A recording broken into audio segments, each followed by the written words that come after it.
Okay, but I wanted to share it. I'm so sorry. Can you guys see it? Rachel, can you see it? Yes, it looks good. Okay. Okay, so the reason why we're here is because in our clinical practice, we recognize the importance of physical and emotional rehabilitation after the initial cancer diagnosis and treatment. We see it all the time when we talk to our patients that even though the acute cancer treatment is done, the surgery, the radiation, and transplant, whatever that is, chemotherapy, patients come out of that experience physically and emotionally, oftentimes shaken up, and they want to reclaim their lives, but it doesn't usually happen very quickly. And being emotionally healthy or healthy again and being physically healthy again is a process that takes time. And sometimes that can be underestimated. Sometimes um, that may not be anticipated at all. So, what we would like to focus on is talk to you a little bit more about that period of time when the active treatment is done and patients emerge from that and are wondering, well, what just happened to me and how do I move on from this? How do I continue? So my focus will be on emotional health. As a psychiatrist, those are the things that I talk to patients about, their emotional health, how they're doing. And they come to me, they're referred by their oncologists generally because they are struggling, either with anxiety or depression. But I suspect that the patients I see are really just the tip of the iceberg of all the patients out there, many of whom at some point on their cancer trajectory do struggle. And many of them come out of that, and within a few weeks, few months, they may not even think about reaching out for help. But the patients that do get to me often share their experience, particularly their emotional experience, but also their physical experience and how that impact one and the other. When we think about the term cancer survivor, the most recent and the latest definition of what that means really broadens it to anyone and everyone who has been diagnosed with cancer from the time of the diagnosis through the rest of their lives. So you're not a cancer survivor only for, let's say, 5 years or 7 years or whatever. You're going to be a cancer survivor for the rest of your life. And your family members, your friends, your colleagues, everybody that lives in your social circle is part of that experience of the survivorship, cancer survivorship experience. Thankfully, because of many successful treatment nowadays, a lot of our patients can actually live beyond 5 years after the cancer diagnosis. In fact, the majority of patients live beyond 5 years, and that's a long time. And beyond that, of course, can be a variably a long time of kind of adjusting to life after the cancer diagnosis and treatment. I wanted to share a couple of quotes from my patients who shared the impact of cancer experience with me. For example, one of them said, while I was getting chemotherapy, I quit doing almost everything. So when the treatment ended, the challenge for me was, what am I going to do now with my life? What should I go back to? Or another patient shared, I thought when I'd finished treatment, when they looked at my tests and they said it all looked okay, I thought, okay, I'm done. Everything's done, moving on. But now I'm starting to realize that it's not over. And that's a very common theme that comes up, particularly for patients who come to my office, let's say a few months after they finish active cancer treatment, when they say, I was told I'm done. My family was happy. Let's all move on. Let's get back to our lives. And I'm realizing that I'm not sure that I can get back to my life that I lived before. And I I should be happy. I was just told that everything's done and the cancer has been, taken out. and I had good response, but I don't feel happy. I don't know why. These are common comments that patients bring when they meet with me. And in fact, the studies have shown that up to a third of patients report ongoing physical and also psychological problems that are associated with cancer survivorship, and significant minority. So 20% may not seem as a big number, but it is a significant number of patients who actually have symptoms consistent with what we would consider clinical depression, even several years after the primary treatment. And in fact, not just patients, but also up to 40% of their relatives of long-term cancer survivors can actually experience significant anxiety. Now, if we ignore it, if we just say, well, this kind of distress is common, it's normal, it's to be expected, not only that can perpetuate the person's suffering, and not only their suffering, but also the suffering of family members around them, but we know that untreated, unaddressed psychological distress can have negative health outcomes for these patients. For example, impair their quality of life, which basically means that they have difficulties functioning in their usual social and personal, professional roles. And it may also may have an impact on the patient's uh, body in terms of immunoregulation or regulation of the immune system and recovery from their disease. Some of the most common emotions that patients experience after cancer treatment include worries, anxiety, particularly about their health and cancer recurrence. In fact, the fear of cancer recurrence is a very, very common phenomenon that many of our patients experience, and they can experience it to various degree. Some of them, think about that or experience that fear once in a while. Some of them can experience that fear almost constantly every day, and it really prevents them from being able to function. So it's a range, but it's a very common experience for our patients. Some may feel angry, particularly, when things perhaps didn't go as they anticipated, or things are not getting better faster or as fast as they anticipated. Many of them may feel a profound sense of aloneness in their experience, sometimes feeling like others cannot really understand and get what they've gone through and what they're still going through. Some may have a sense of abandonment. Patients often get more anxious when the treatment is over, and the number of visits to their oncologist is all of a sudden decreased, let's say from a few times a week to, okay, we'll see you in 4 months, and patients may panic. So many things could go wrong in 4 months. What do you mean 4 months? That can create anxiety. They may feel like they um, lost support of their families or their friends. Sometimes, when the treatment is done, families and friends feel like, oh, it's done. Okay, now we can all get back to what we've been doing. And we, had to postpone or neglect things what we need to do. And it may leave patients with sort of a real loss of support that they may still need, but also kind of a sense of not being as supported as they still need to be supported.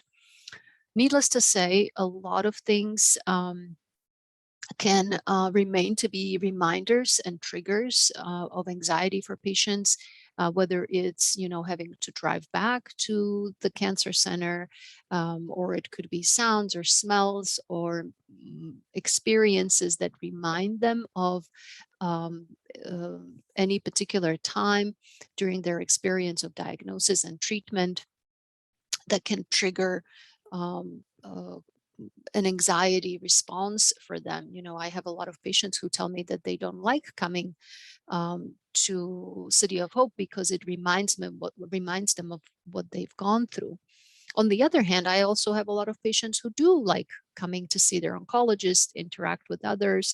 For them, it's kind of a social experience. So it's very individual.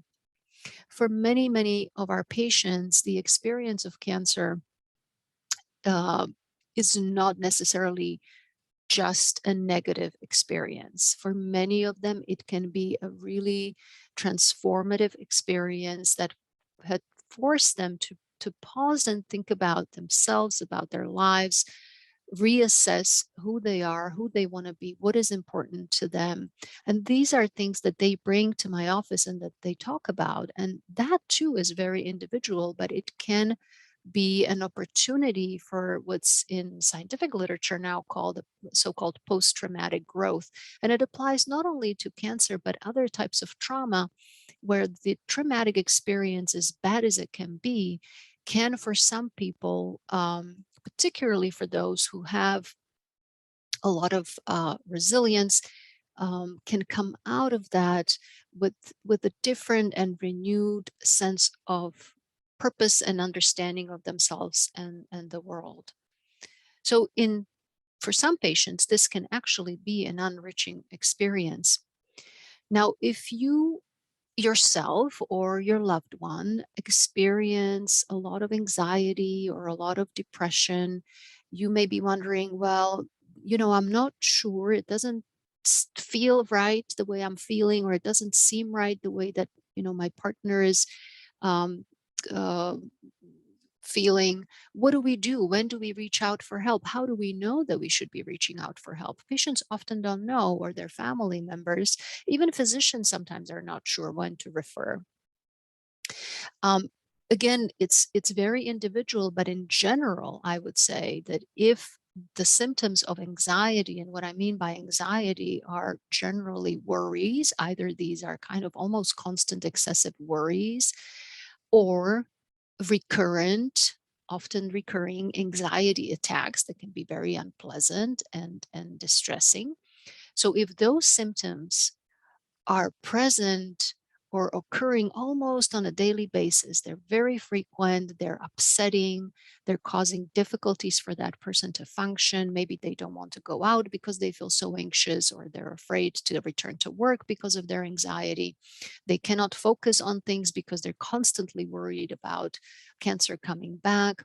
So these kinds of pervasive worries may be a signal that there is probably more anxiety going on that one can normally handle and cope with, and it may be time to seek out some help. As far as depression, depression generally means sort of a persistent sense of sadness, feeling low. For some people, it's kind of feeling blah or irritable. On the other hand, they're not really interested in things they used to be interested in. They're not enjoying things they used to enjoy anymore. They're not looking forward to things. They don't feel motivated. Some of them may have thoughts of suicide. Again, these feelings are pretty pervasive, almost daily, almost all the time. And there can be um, additional symptoms such as changes in sleep, either too much or not enough, changes in appetite, too much or low appetite, energy, poor concentration, feelings of like I'm feeling worthless, I'm feeling helpless, I don't know how to get out of this rut. And if these symptoms are present practically most of the time for at least 2 weeks in a row, so I'm not talking about feeling this way for a day or two, I'm talking for at least 2 weeks or longer, then you probably want to talk to your physician and say, I think I've been depressed. I think I need some help. What would you recommend? Often patients start with that. Either themselves, they bring it up, or the oncologist asks them about that. Part of taking care of yourself emotionally um, is developing and harnessing the healthy coping skills. And it's a very general term that can have a very individual meaning for each patient.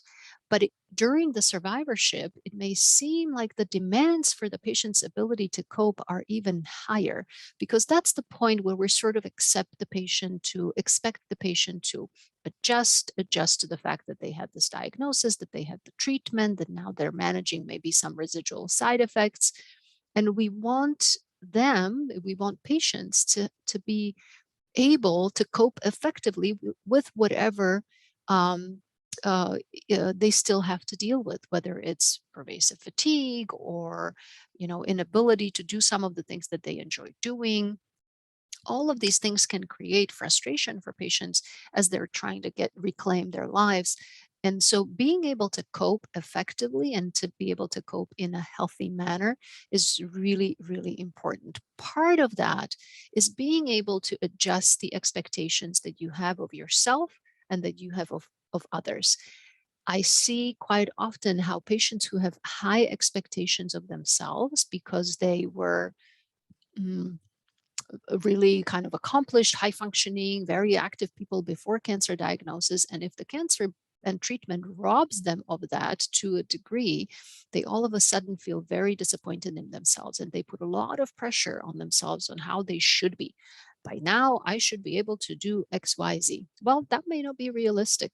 So part of it is really being realistic about your abilities, what's healthy, what's not healthy, recognizing your own and others' feelings. That's something that not everybody is able to do easily.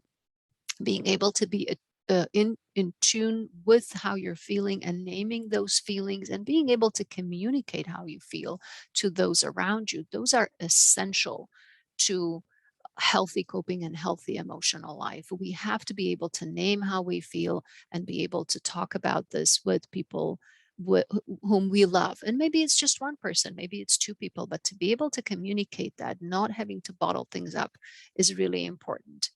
We want you to take care of yourself, not just emotionally, not just physically, but in all aspects of your life. So, your physical health is important. So is your emotional health. So is your spiritual health. All of that is part of your recovery, not just gaining weight, not just getting more energy, but feeling healthy overall. And last but not least, I try to remind patients that it's really, really important to give themselves grace, give themselves compassion, not to be too hard on themselves, and give grace to others as well, because others are also tired. Others can also be worried and have been worried.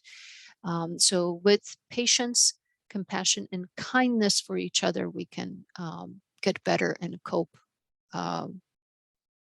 um, better overall. I think that's my last slide, and I'm going to hand it over to Lisa.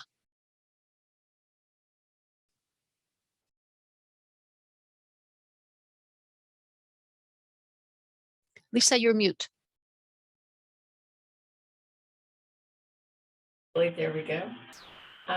Thank you so much, Dr. Salman. I love that you ended with grace, compassion, kindness to self, because when we talk about recovery and we talk about body image, um, it's an area of recovery that often gets little acknowledgement but has major impact for the patient. And starting with compassion and grace, I think, is an incredibly important place to start when we think about the impacts of treatment on the way we conceive of ourselves and our body image. Just to create kind of a consensus, body image is discussed widely, but as being made up of a variety of elements. It includes things like the idea you hold in your mind of how you appear, your conscious and unconscious thoughts, feelings, and perceptions about your body. It's not only the awareness of how others perceive you, but your sense and awareness of how you carry yourself, how you walk, how you talk, how you perform tasks, how you dress. It includes how your body feels from the inside out. In the world of cancer treatment, everything that we do involves both wanted and unwanted changes, changes that are necessary to optimize a chance at cure. But for cancer, none of us would ever consider the decisions that are put on our plates.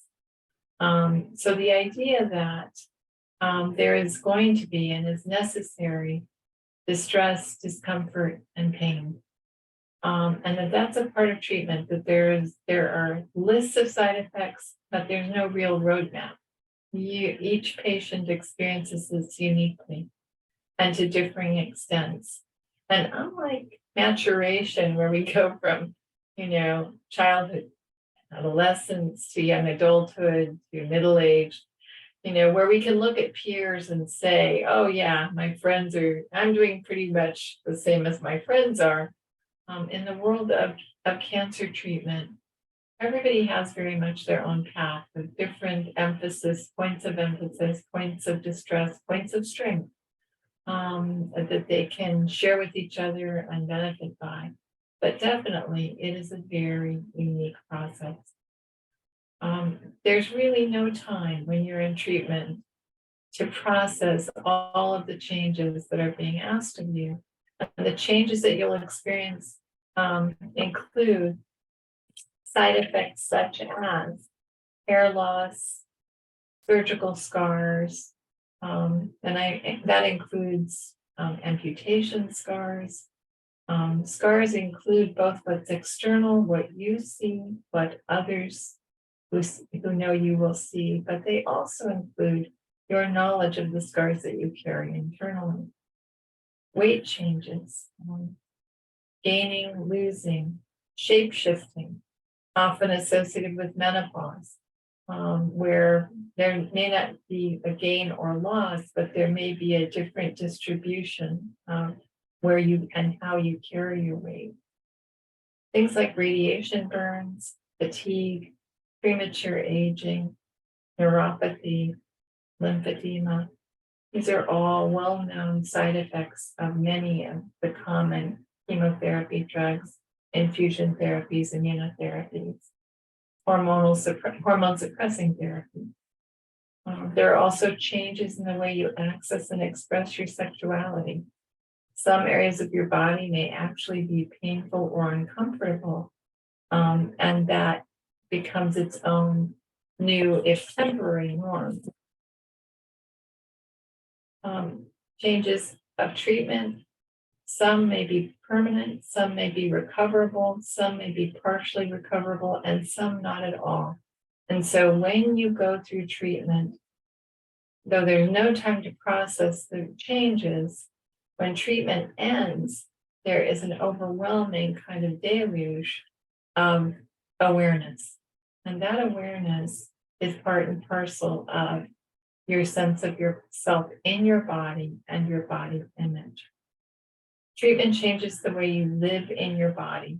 You will likely move differently. You may experience changes in your pre-treatment skill sets and abilities. Your body will feel different and may respond differently. If you were, for example, a power walker and you develop neuropathy in your feet, and for some people that neuropathy will express as numbness, tingling, burning. It may be all of the above at different times. But that skill set may be something that you find very precious. And in the process of evaluating your body after treatment, you'll have decisions to make about how you recover that ability and who you reach to pursue rehabilitation of that skill set, how you do it, and whether or not you broaden your interests to include other interests in sports or athletics, how you change the way you express yourself while still affirming who you are. Going on to the process of body image renewal. The process of body image renewal is fundamentally about a simple but not easy process. The steps to body image renewal involve things that are really basic. Exploring your body as it is now, noticing the changes that have occurred, and identifying the areas of change which will need attention and work to adjust to. That's a whole lot to say, and it's a whole lot to do. And it's often accompanied by feelings of fear or anxiety or avoidance. It's hard. It is hard. And the goal is to become familiar with your body as it is now, exploring your body with an attitude of discovery, not disappointment, with an eye toward recovery. I think of it as asking patients to kind of take an inventory of how your different areas of your body are experienced by you now. And with that inventory and the processing of how your body behaves, how you have access that's familiar to you, and how things have been altered, with that in mind, develop a renewed, self affirming, and exploring approach to your body image that provides the basis to developing a truly renewed image of self that you can associate with anticipation and fulfillment rather than with loss. That also means that you'll consider what and how you want to communicate or share with your partner, spouse, loved ones, friends, coworkers, even your employer. And what I mean by that is that, before cancer treatment, most patients know their body really well and they have comfort in it. In order to renew the intimacy that's a natural result of knowing your body well and having a renewed comfort with your body, the changes that have occurred in your body as a result of treatment will need to be communicated to the important others in your life to some extent. The closer a person is to you, the more important their understanding of you is, the more intimate the sharing will likely be. And that is contingent upon really coming to know and embrace the changes that you're experiencing in yourself. And being curious about your partner's response to those changes as well. It's not uncommon for me to hear partners talk about their biggest fear being that they don't want to hurt their loved one. And so they avoid touching, they avoid discussions out of fear that in and of itself will be too painful and awaken old hurt.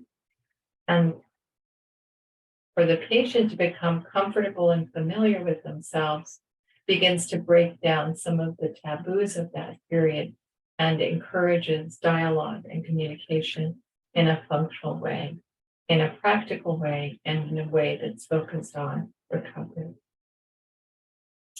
As healing continues, and it's going to continue over the rest of your life, you'll have many opportunities to advocate for help in optimizing your recovery. But you are going to identify what you would like to be better as the first step. So having inventoried where my body is now, what would I like to be made better? And then secondly, who should I speak to try and achieve that improvement? This is about communicating those distresses to your medical team and with their help, gaining access to the professionals who can contribute to your recovery. And these are folks with expertise in all different domains: psychiatry, Dr. Salmon, psychology, physiatry, occupational and physical therapy, just to name a few areas and disciplines. Ask for help. Speak your concerns to the appropriate professionals and develop a plan of action. With input from every member of your recovery team, you have the opportunity to grow in comfort about what and how you communicate to the people who are most important to you, by becoming familiar with the changes and by developing a plan that is shared and defined together with the people who are important to you. The preservation of your relationship to yourself as well as to others depends on your comfort in communicating your present abilities and interests as they're expressed right now through and in your body to those who share those abilities. The changes that you are and have experienced don't only impact you as a patient, they impact everyone who loves you and everyone who wants to be a part of your recovery and whom you would like to share your journey with. Your body evolves over time without cancer, but cancer and its treatment mean that you'll have unanticipated changes to cope with that will require additional attention. And that additional attention is going to be ongoing, intermittent, sometimes more, sometimes less, but ongoing. It also requires that you develop a new sense of your body as it is now, with the abilities and strengths that you have now, and that you advocate for recovery that grows and evolves as you do after cancer, after treatment is done. I have James Lair's quote here because I appreciate so much what it says about recovery, because we think about recovery almost organically, and recovery does happen, healing happens. It has a momentum of its own, but your will added to that healing, directing it, your sense of agency in pursuing it is a key part of that healing. When he says recovery is an important word and a vital concept, it means renewal of life and energy. Knowing how and when to recover may prove to be the most important skill in your life. I think that's nowhere more true than with people who are recovering from cancer. And in the world of cancer, the time for recovery is always now. We hope you'll start the journey. And with that, I thank you. I'm not sure if Dr. Chang was able to join us, Rachel.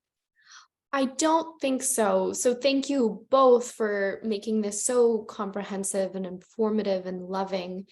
A couple of questions came in. If we have time for just a few. Sure. I want to invite everybody. Actually, I'm going to stop the recording before I hop over to questions.